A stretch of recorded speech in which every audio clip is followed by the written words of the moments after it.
తెలుగుదేశం ప్రభుత్వ హయాంలో ఇసుకను ఉచితంగా అందిస్తే అధికారంలోకి రాగానే సీఎం జగన్ ఇసుక దోపిడీకి పాల్పడ్డారని టీడీపీ నేత పట్టాభి ఆరోపించారు.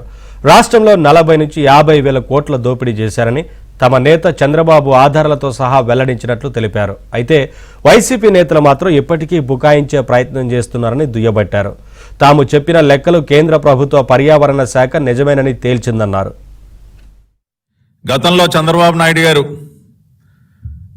ఇసుకని ఉచితంగా అందిస్తే ప్రతి పేదవాడి సొంత ఇంటి కల నెరవేరే విధంగా లక్షలాది మంది భవన నిర్మాణ రంగ కార్మికులకి ప్రతినిత్యం పని దొరికే విధంగా ఇసుకని ఉచితంగా అందిస్తే అధికారం చేపట్టినటువంటి మొదటి 2 నెలల్లోనే ఇసుకాసురుడైనటువంటి జగన్ రెడ్డి ఆ విధానాన్ని రద్దు చేసి ఇసుక దోపిడీకి శ్రీకారం చుట్టాడు.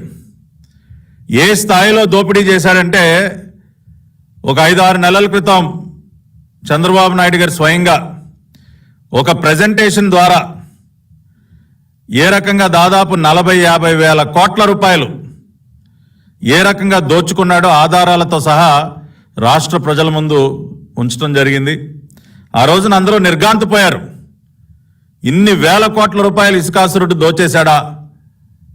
ఆ రోజున ప్రెజెంటేషన్ మేము ఇచ్చిన రోజున జగన్ రెడ్డి అతని సైకో సైన్యం తెగ బుకాయించారు.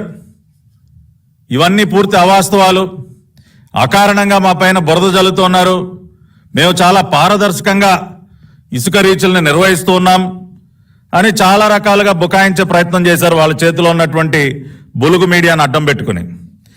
కానీ ఈ రోజున మేము గతంలో ఏదైతే చెప్పామో, చంద్రబాబు నాయుడు గారు ప్రజలకి ఏదైతే తెలియజేశారో అవన్నీ కూడా అక్షర సత్యం అని చెప్పి స్వయంగా ministry of environment and forest, కేంద్ర ప్రభుత్వ మంత్రిత్వ శాఖ అయినటువంటి ministry of environment and forest వారి జాయింట్ కమిటీ ఒక నివేదిక ద్వారా స్పష్టంగా తెలియజేశారు. ఎస్, ఈ రాష్ట్రంలో ఇసుక దోపిడీ జరుగుతుంది.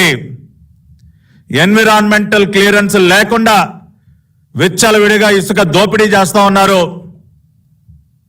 ప్రతిరోజు కూడా సుమారుగా 1500 నుంచి 2000 టన్నుల వరకు ప్రతి రీచ్లో ఇసుకని అక్రమంగా తవ్వేస్తా ఉన్నారని చెప్పి స్వయంగా కేంద్ర మంత్రిత్వ శాఖ తెలియజేస్తారు.